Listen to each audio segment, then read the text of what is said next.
Magandang araw po mga kapuntos, at sa araw na ito po meron po akong tampok na video para sa inyo at sana ay magustuhan ninyo.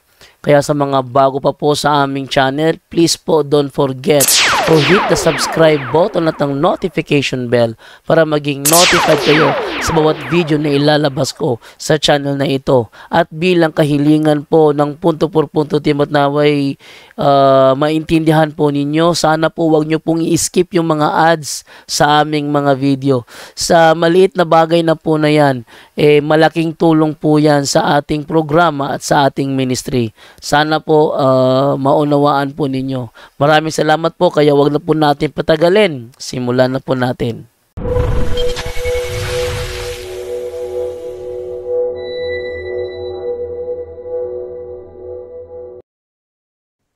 Okay, so maraming salamat Brad Jando.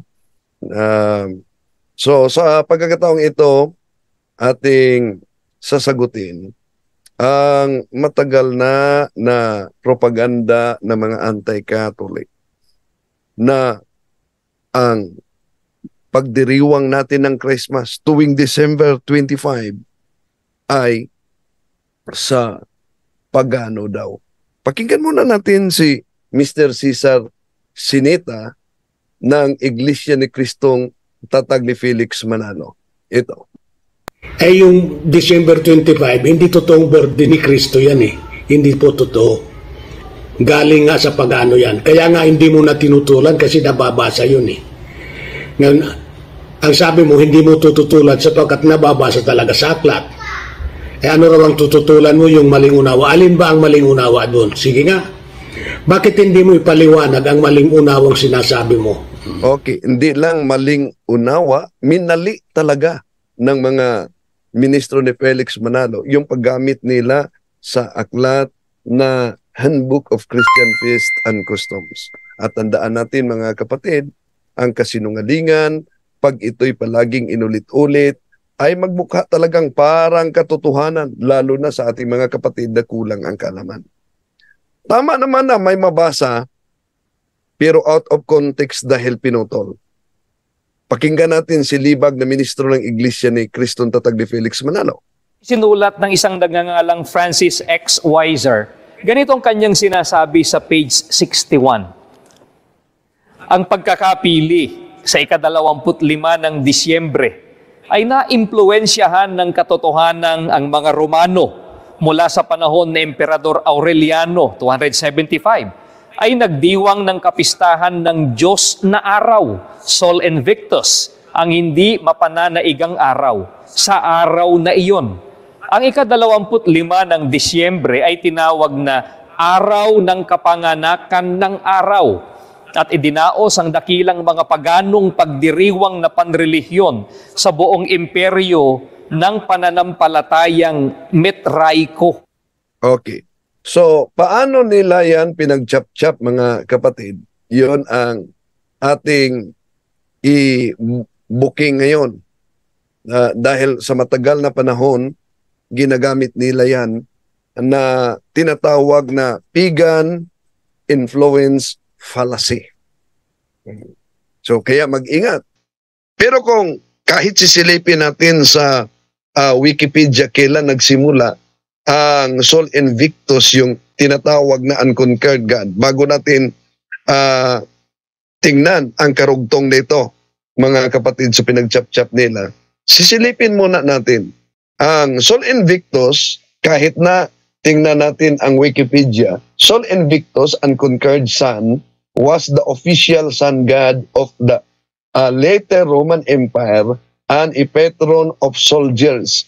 In 274 Anno Domini, Roman Emperor Aurelian made it an official cult alongside the traditional Roman cults. So, mabasa natin yan kahit sa Wikipedia mga kapatid.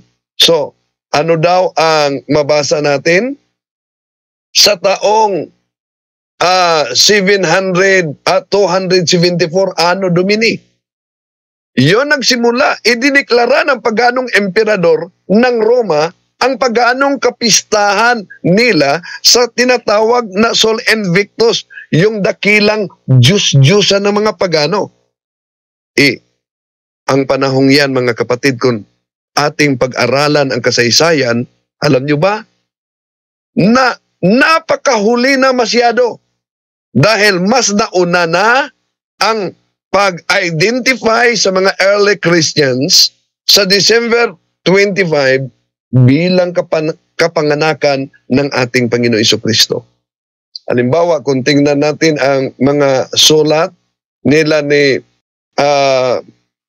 Theophilos, ito po ang ating mabasa sa taong 171-183. We ought to celebrate the birthday of our Lord on what day whatsoever the 25th of December shall happen. So, yun ang mabasa natin sa mga dakilang mga ngaral sa early Christians. Hindi lang yan. Si Irenaeus sa taong 200 to Anno Domini. Ito ang kanyang pahayag. In his work, Adversus Heresies, Irenaeus, 130-202 Anno Domini, identified the conception of Jesus as March 25 and linked it to the circumcision at the time of the equinox with the birth of Jesus 9 months after on December 25th at the time of the solstice. Yun ang mabasa natin sa kasaysayan, lalo na sa mga early Christians, mga kapatid. Kaya, ang tanong, matatawag mo bang sa paganismo ang Kapaskuhan ng December 25 kung mas nauna nang ipahayag sa mga sinaunang mga ngaral na Kristiyano na ang December 25 bilang kapanganakan ng ating Panginoon Jesucristo kaysa panahon na pagtukoy sa mga pagano na kailan nagsimula yung sa mga pagano. Ang sa pagano, 275 Anno Domini. Ang sa Kristyanismo, December 25, Jesus Nativity, was identified sa taong 70 to 250 Anno Domini by the early Christians. So, napakalayo, mga kapatid, yung gap sa panahon kung kailan ginamit sa pagano at sa Kristyanismo. Pero itong mga argumento nila na sa pagano daw ang ating pagdiriwang, mali. Dahil kailanman hindi nangyari na ang mga pagano ay nagdiwang sa kapanganakan ng ating Panginoon Jesucristo.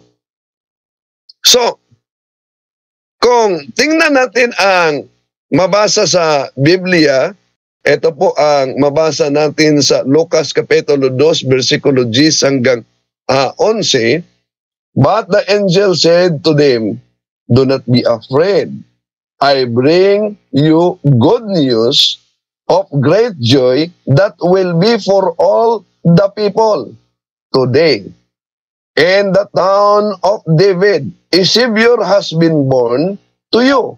He is Christ the Lord." Yun ang pahayag ng anghel na mabasa natin sa Lucas 2, versikulo 10 hanggang 11, mga kapatid. Ano daw? Magalak, great joy, o magsaya ang lahat ng tao dahil sa pagsilang sa isang bata na ang pangalan ay si Jesus. Kaninong grupo natupad yan? Sa mga sulpot ba na sekta na magalak tayo sa pagdirewang? Sa mga pagano ba? Hindi. Sa simbahang Katoliko. Yan ay natupad na pangyayari, mga kapatid. Lamang yung mga anti-Katoliko, lalo na ang Iglesia ni Cristo, ibang grupo ng born again, ibang grupo ng Baptist, ay mariing tinutuligsa nila yan dahil yung mga pagano daw, yung tinatawag nilang parallel sa mga pagano, ang mga pagano may kaparihong selebrasyon sa naturang buwan, therefore sa pagano galing ang aral. Kung tingnan natin at pag-aralan natin sa Biblia, Daniel Kapitulo 2, mga kapatid, mabasa natin si Haring Nabucodonosor. Alam niyo ba, tinatawag siya na King of Kings. At tingnan niyo ang Revelation chapter 17 verse 14, ang ating Panginoon Jesucristo, tinatawag na King of Kings. Ibig ko ba sabihin dahil ang titulong King of Kings ginagamit sa pagano na hari noon, di pwedeng gamitin na ang titulong King of Kings sa ating Panginoon Jesucristo. Kaya isip-isip naman. Ito mga nagsusulputang sikta na panay ang tuligsa sa simbahang Katoliko, mga kapatid, na sa pagano, pero pansinin ninyo, anong kalendaryo ang kanilang ginagamit ngayon? Ang Gregorian calendar. Kung tingnan natin ang aklat ng Seventh-day Adventist, The National Sunday Law by John Macrosen, ang unang gumagamit ng kalendaryo noon ay ang mga pagano. At ang mga pangalan sa araw ay nakapangalan sa Diyos-Diyosan. Ngayon, anong kalendaryo ang ginagamit kahit sa Iglesia ni Cristo? Kahit sa iba pang mga anti-Catholics, mga kapatid. Hindi lang yan. Sa kanilang pagtuligsa na ang aral Katoliko ay galing sa pagano, ginagamit pa nila yung aklat ng anti-Catholic na ang may akda ay si Alexander Hislop, yung The Two Babylons.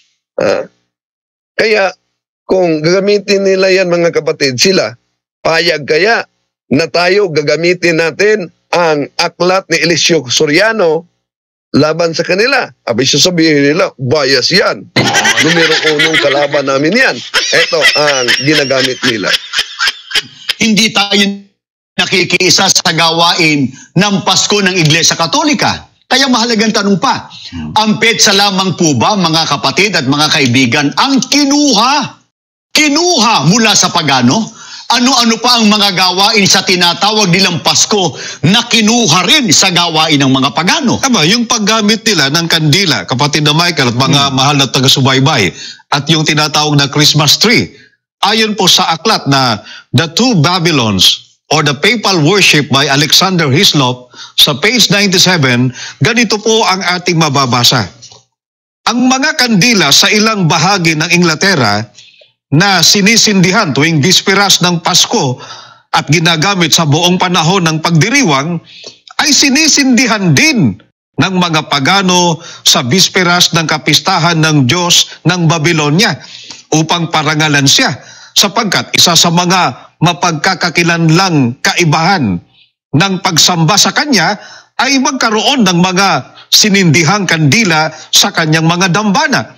Ang Christmas tree na ngayon ay lubhang pangkaraniwan na sa atin, ay pangkaraniwan din sa paganong Roma at paganong Ehipto. Kaya malinaw po dito sa aming binasa sa inyo. So malinaw daw, mga kapatid, sa binasa nila para sa atin, talagang malinaw na yung binasa nila, mga kapatid, para sa hindi nakakaalam, yun ay referensya na nagiging diferensya. Bakit? Dahil ang may akda niya na si Alexander Hislop ay isang napaka-anti-Catholic. Ibig sabihin, yung referensya nila na nagiging diferensya nagmula sa anti-Catholic source, mga kapatid. Kaya, natural naman, negatibo ang pahayag sa naturang aklat.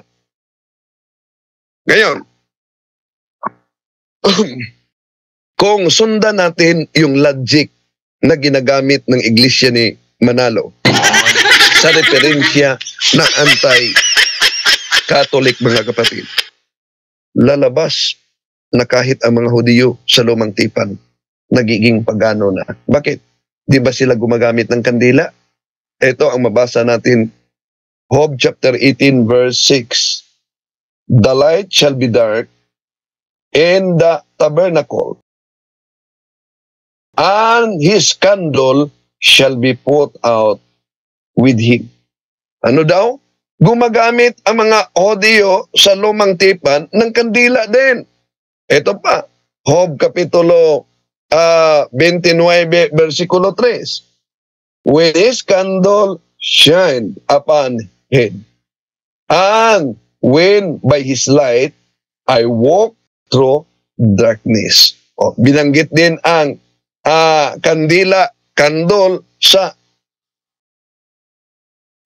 Biblia. At kung ang mga pagano gumagamit ng kandila at ang Biblia nagbanggit ng kandila, ibig po ba sabihin na ang nakasulat sa Biblia gaya ng ginagamit natin, sinisipi nating Job chapter 29 verse 3 ay aral na ng mga pagano? Kaya isip-isip naman mga kapatid. Pag may time. Bakit tayo gumagamit ng kandila lalo na tuwing Pasko? Since ang Pasko para sa atin mga kapatid ay pagdating sa liwanag ng buhay, yung pagsilang ng ating Panginoon Jesucristo. At si Jesus ay ilaw. Ayon sa Biblia na mabasa natin sa John chapter 8 verse 12. When Jesus spoke again to the people, he said, I am the light of the world. Whoever follows me will never walk in darkness, but will have the light of life. See? So kung sinabi ng ating Panginoon Jesucristo, I am the light of the world. At kung ang mga pagano ay sumasamba sa araw na Sol Invictus, ibig po ba sabihin, yung turo ng ating Panginoon Jesucristo ay galing na sa mga pagano? Kaya isip-isip naman pag may time mga kapatid. So, since ang ating Panginoong Jesucristo ay siya ang ilaw ayon sa John chapter 8 verse 12. Kaya siya ay sumisimbolo bilang ilaw ng kandila. Kaya yan ang dahilan kung bakit marami ang gumagamit ng kandila pag Pasko. Dahil isinisilang, ipinagdiwang natin ang pagsilang ng liwanag sa mundo ang ating Panginoon Jesucristo. At hindi lang yan mga kapatid. Maliban sa kandila, binabanggit pa nila yung Christmas tree. Meron pang isang referensya na ginagamit nila para tuligsain yung Christmas tree, na ang Christmas tree daw nating mga Katoliko sa mga pagano din. Ito, pakinggan ninyo ang kanilang aklat na ginagamit, ang Collier's Encyclopedia, Volume 6, page 404 mga kapatid. Pakinggan natin sila. Bye-bye. Ano pa ang sinasabi nila tungkol sa Christmas tree, kapatid na Mabi? Dito po, basahin natin sa Collier's Encyclopedia, Volume 6, page 404. Ganito po ang ating mababasa. Itinuturing ng ilang otoridad ang Christmas tree na isang namalaging umiiral na labi ng pagsamba sa puno ng mga pagano at tinatalunton ito sa matandang Roma at Ehipto. Ayon po dito, ang Christmas tree ay isang namalaging umiiral na labi ng pagsamba sa puno ng mga pagano. Yung tinatawag nilang tree worship of pagans, kapatid na Michael. Yan. Ulitin natin, ang paraan na ginagamit nila, ito ay pagan influence fallacy mga kapatid. Na dahil ang mga pagano noon ay sumasamba ng puno, therefore meron tayong Christmas tree, then ang Christmas tree ay galing sa mga pagano. Yun ang konklusyon nila. Pero hindi naunawaan ng mga tumutulig sa Santa Iglesia Katolika, lalo na sa Christmas tree mga kapatid, yung kinukot nila na referensya mula sa history book. Akala nila, pabor na sa kanila yung history na ginagamit nila, na sa pagano daw kuno yung Christmas tree. Pero kung susuriin nating mabuti, yung nabasa sa Biblia. Ano ang sabi sa referensya? Balikan natin sila. Ano ang sabi sa referensya, mga kapatid? Balikan natin. Ito. Subaybay. Ano pa ang sinasabi nila tungkol sa Christmas tree, kapatid na Bobby? Dito po, basahin natin sa Collier's Encyclopedia, Volume 6, page 404. Ganito po ang ating mababasa. Itinuturing ng ilang otoridad. Napansin niyo, mga kapatid, yung simula pa lang, akala nila, pabor na sa kanila yung ginagamit at binasa nila. No? Ang nakasulat na pakalinaw, itinuturing ng ilang otoridad. Ano daw? Hindi nila naunawaan. Some authorities consider. Itinuturing ng ilang otoridad. So, yung some authorities o ilang otoridad na binanggit, hindi po yun sinasabing all authorities. Ibig sabihin, itinuturing ng lahat ng mga otoridad. Sino po ba yung ilang otoridad? Abay, simple lang. Itong ilang mga grupo na mga anti-katoliko na mga otoridad sa kanilang sekta na tumutulig sa Christmas tree. Tulad ng Iglesia ni Cristo, Siksi ni Jehovah, Dating Daan, Sabadista, at iba pa mga nagsusulputang sekta na itinuturing nila na ang Christmas tree ay sa paganismo daw. At hindi ang otoridad ng simbahang Katolika ang tinutukoy dito, kundi yung ilang mga tumutulig sa Christmas tree na para sa kanila, sa pagano daw kuno, mga kapatid, yung Christmas tree. Mali. Kung tingnan natin ang mabasa sa Biblia, may mabasa sa Biblia na tumutukoy na katuparan din sa Christmas tree. Alam nyo ba? Meron. Halimbawa, gamitin natin ang Psalm chapter 96 verses 11 up to 13. Let the heaven rejoice, let the earth be glad, let the sea resound, and all that is in it. Let the fields be jubilant, and everything in them. Then all the trees of the forest will be sing for joy.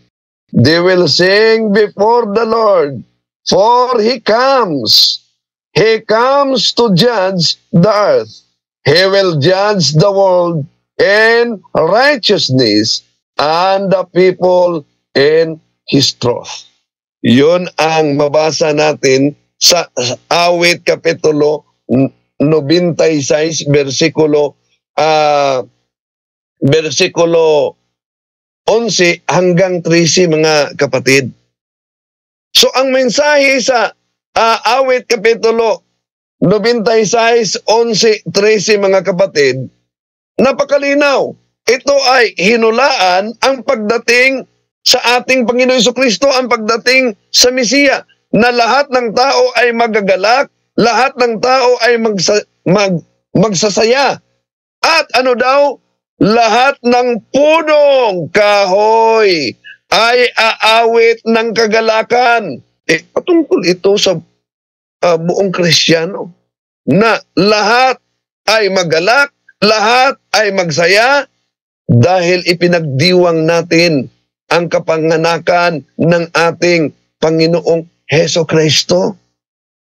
At siya ang puno ng paras. Dahil po ba ang mga pagano gumagamit ng puno? Ang ating Panginoon Jesucristo nangaral, I am the vine. Ibig ba sabihin, mga kapatid, sa pagano na yun na aral? Kaya isip-isip naman pag may time. Di lang yan. Ito, paano nila pinag-chap-chap? Pakinggan natin ang ministro ni Felix Manalo para palitawin na ang ating aral ay galing sa pagano. Ito, Handbook of Christian Feast and Customs. Ito, mga kapatid. Sinulat ng isang nagngangalang Francis X. Weiser. Ganitong kanyang sinasabi sa page 61. Ang pagkakapili sa ika-25 ng Disyembre ay naimpluwensyahan ng katotohanan ang mga Romano mula sa panahon ni Emperador Aureliano, 275, ay nagdiwang ng kapistahan ng Diyos na araw, Sol Invictus, ang hindi mapananaigang araw, sa araw na iyon. Ang ika-25 ng Disyembre ay tinawag na Araw ng Kapanganakan ng Araw at idinaos ang dakilang mga paganong pagdiriwang na panrelihiyon sa buong imperyo ng pananampalatayang Metraiko. See? Yun ang ginagamit nila na mabasa sa naturang aklat. Pero alam nyo, mga kapatid, pinag-chap-chap yun. Pinuputol-putol yun. Ipakita natin ha. Ito, ang binasa nila. Babasahin natin ha kung paano nila minadjik. Ito ang mabasa. The choice of December 25 was influenced by the fact that the Romans, from the time of Emperor Aurelian 275, had celebrated the feast of the sun god Sol Invictus, the unconquered sun. On that day, December 25, was called the birthday of the sun, and the great pagan religious celebration of the Mithras cult were held all through the empire. Yon ang mabasa. Pero, out of context, bakit? Hindi naintindihan ng mga tumutuligsa. Sa December 25, yung kinukot nila na referensya na nagiging diferensya, mga kapatid. Akala nila, pabor na nila, na sa paganismo daw kuno ang December 25. Pero, kung susuriin nating maigi ang referensya, mga kapatid, kung ibubuking natin sila, kung si Kaburnok pa, ano yung termino ni Kaburnok? Busted! Kung ibabusted natin sila, abay, malinaw na laglag ang kanilang paggamit sa referensya, nagiging diferensya. Dahil binanggit sa referensya, taong 275 Anno Domini, yung Sol Invictus. At nauna nating binanggit na nauna na ang mga early Christians nagdiwang sa taong 70 Anno Domini, binanggit na ng mga Apostolic Constitution, mga kapatid, nagkasulat ang pagdiriwang sa kapistahan sa kapanganakan ng ating Panginoon Jesucristo sa taong 170 Anno Domini. Si Saint Hippolytus nagbanggit na si Saint Theophilos 171, 173 Anno Domini, si Saint Irenaeus sa taong 202 Anno Domini. No? So, napakalayo talaga. At hindi lang, ipakita natin yung binasa nila na pinutol nila. Pakita natin yung karugtong ha. So, tingnan niyo mga kapatid, ito ang binasa nila. Pero may karugtong, iniwasan nila. Ito, the choice of December 25 was influenced by the fact that the Romans, from the time of Emperor Aurelian 275, had celebrated the feast of the sun god Sol Invictus, the unconquered sun. On that day, December 25, was called the birthday of the sun, and the great pagan religious celebration of the Mithras cult were held all through the empire. Pero may iniwasan sila, mga kapatid. Ito. The Pope seems, idagdag nila ito pagbasa. The Pope seems to have chosen December 25 precisely for the purpose of inspiring the people to turn from the worship of the material sun to the adoration of Christ the Lord. Ano ang iniwasan nila? Napansin nyo ba ay yung bahagi, sa babang bahagi, mga kapatid? Ito ang iniwasan nila. However, the Christians on those early centuries were keenly aware of the difference between the two festivals. One pagan, one Christian on the same day. Ito ang malinaw. It has sometimes been said that Nativity is only a Christianized pagan festival. However, the Christians were keenly aware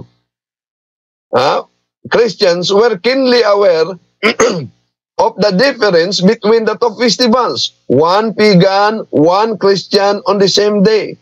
The coincidence in the date, even if intended, does not make the two celebrations identical. Yun ang mabasa, mga kapatid, sa aklat na pinag-chop-chop nila. Kaya, mag-ingat ha. Magaling sila talaga mag-research. Hindi lang magaling umintindi. Napakalinaw. Keenly aware. Alam ng sino mang Kristiyano noon na iba ang selebrasyon ng pagdiriwang nilang selebrasyon sa ipinagdiriwang ng mga pagano sa parihong petsa at parihong buwan. Kaya palpak ang kanilang paggamit sa naturang aklat.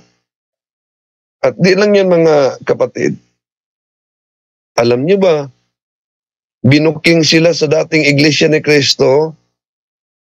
Noon daw umano, panahon ni Felix Manalo, nagdiwang daw umano sila ng Christmas. Sino ang nagpahayag? Si Oni Santiago. Pakinggan ninyo ang pahayag ni Oni Santiago. Yung araw, medyo mag-celebrate ng Christmas. Oo, pumupunta pa ako, matandang Felix. Namamasyo kami roon. Hindi ba namamasyo kami roon? Ano? Yung Iglesia ni Cristo. Pagka namamalaan ng mga Manalo. Oo. Nagandang inilong ko at yung matandang yun akin naman ginagalag mo sa kanyang tatandaan. Pero ako nagtataka lang kung bakit ang mga panahon hindi bawal. Kapalit din ng araw bawal ang alahas. Pero nung magustuhan niya yung alahas, hindi na bawal. Hindi bawal naman nung parang buwan. Dahil mo ako, nadagot balita ko nagpupunta kami pagka-araw ng Pasko, pupunta kami sa kanya. Binibigyan kami namin ng ito. Yun, si Oni Santiago, yun, dating Iglesia ni Cristo, ay pinagdiwang daw umano ng INC. Hindi lang yan, mga kapatid. Tira ng tira sila na ang aral ng simbahang Katoliko galing sa mga pagano. Ngayon, ibalik natin sa kanila. Halimbawa, sa aral ng Iglesia ni Cristo, di ba sila nagdiriwang ng tinatawag na New Year? Ito ang mabasa natin sa kanilang Pasugo Magazine. Pansinin niyo ang mabasa sa Pasugo Magazine. Pasugo, January 1971, page 1. We, Church of Christ, Iglesia ni Cristo, members, also greet one another and our fellow men, Happy New Year with all the serenity. Ano daw? Happy New Year daw. Ngayon, tanong, saan galing ang New Year? Kung pag-aralan natin, di po ba gumagamit sila ng mga referensya, mga kapatid? Sige, gagamitin natin ang mga referensya din. Kung saan galing ang New Year. Ang aklat na ang pamagat ay Pagan Customs, page 48. New Year's is one of the oldest and most universal of all pagan traditions. Ano daw? Yung New Year ay universal pagan tradition. Hindi lang yan. Sa aklat na The World Book Encyclopedia Volume 13, page 1960, ito ang ating mabasa. New Year's Day, early customs.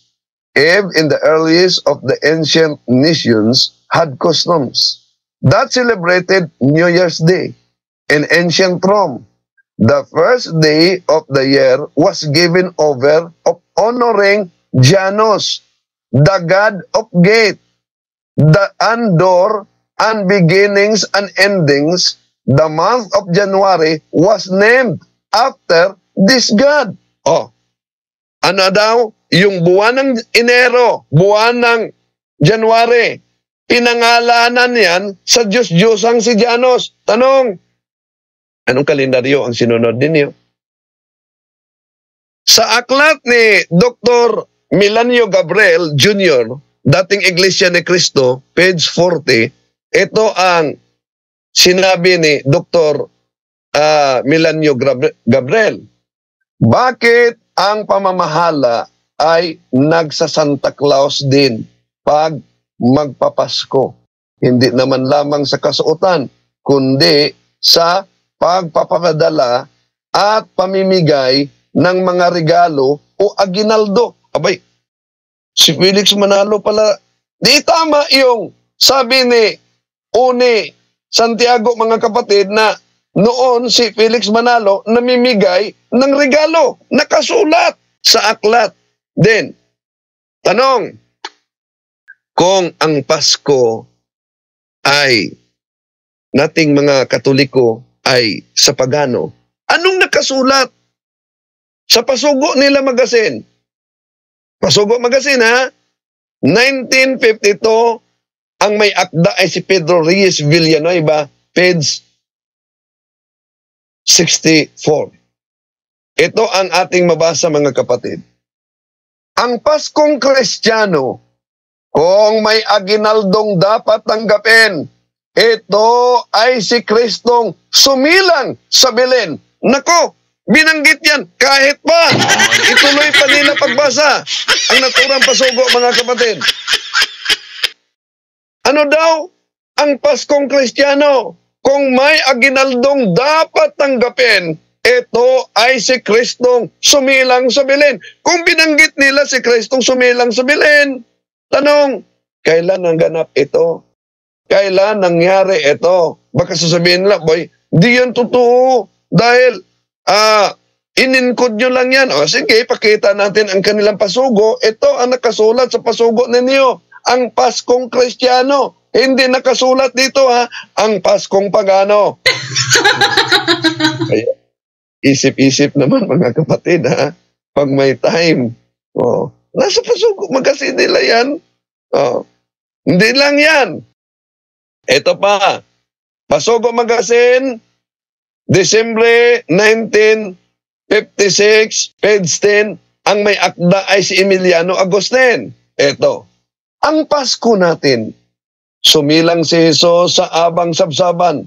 Tinubos tayo sa dilim ng buhay. Si Jesus ang ating Pasko, ang mapayapang dapat matamo. O may Pasko talaga sila. O, ang Pasko natin. O, baka sasabihin nila, hindi naman yan, totoo, gawa-gawa lang yan ninyo. O sige, pakita natin Pasugo Magazine nila. Ito, tingnan nyo Pasugo Magazine nyo. Ang Pasko natin. Kaya bakit noon mayroong Pasko natin, ngayon grabing tuligsa na natin? Yan. Meron talagang aginaldo nakasulat sa kanilang Pasugo Magazine. Pagkikita natin. Eto, napansin nyo ba Pasugo Magazine nila? Ang aginaldo ni Ingkong Pasio. Oh. Aginaldo ni Ingkong Pasio. Alam kaya nila kung ano ang salitang aginaldo? Sige nga. Tingnan ninyo sa, kahit Wikipedia pa, kung ano ang aginaldo, anong ibig sabihin ng aginaldo. Ang aginaldo, ito makita natin, mga kapatid. Ano daw ang aginaldo? A gift given on any other holiday or occasion. A gift given at Christmas. O, see? Yun ang aginaldo. Nakaplastic yan sa Pasugo Magazine nila. Baka nakalimutan nila yan. May kopya tayo. Hindi lang yan. Ito pa. Pasugo Magazine, 1957, page 1, ni Pedro Reyes Villanueva. Pansinin niyo ano nakasulat sa kanilang Pasugo. At Pasko na naman,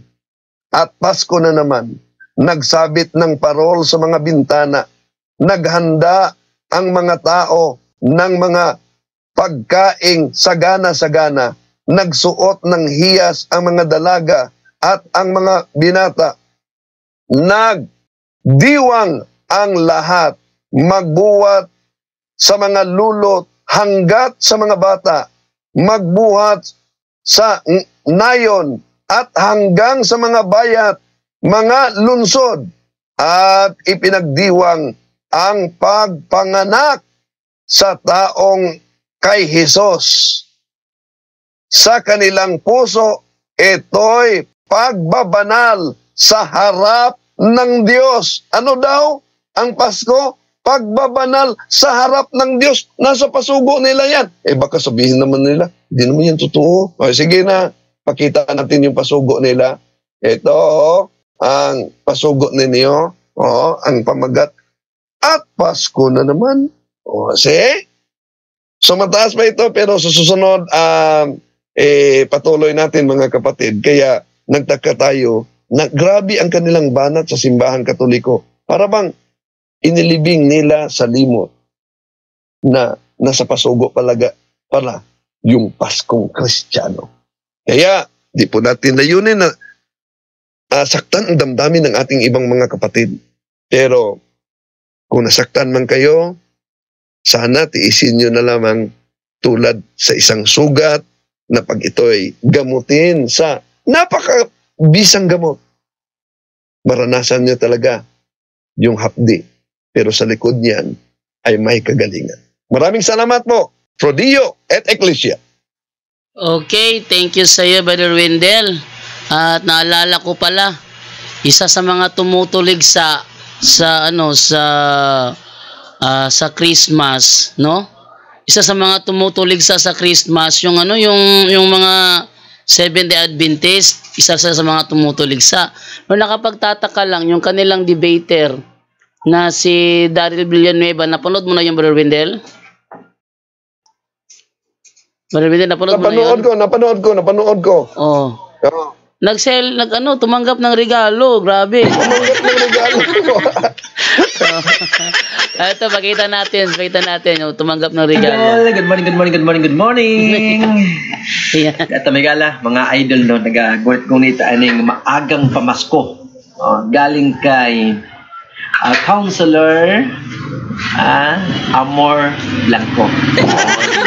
Amor sa imong regalo di kang papachoy. So, pera mo isa. Wala mga idol, no? So, thank you kayo sa regalo. Gusto ko na ako.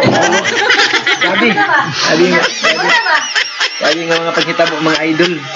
So, may Santa Claus na palang sa balista. Naghatag yung mga regalo sa kuwana. Nagtunon ini na. So, pagkabot mga idol. Santa Claus na. Yung mga regalo sa hatag ng papachoy. So, gikan kay... sabi niya, wala pang Disyembre pero nakatanggap na ako ng aginaldo. See? Sabi ko. Ayun. Nag-Santa Claus na siya, Brother Janto. Pero, kahit nag-Santa Claus siya, alam mo ba, yung Santa Claus, yun dapat ang mamigay ng aginaldo. Iba ito sa balista, siya ang tumanggap. Ayan na. See, tingnan ninyo. Okay, at tingnan mo simula ng ating tanungan.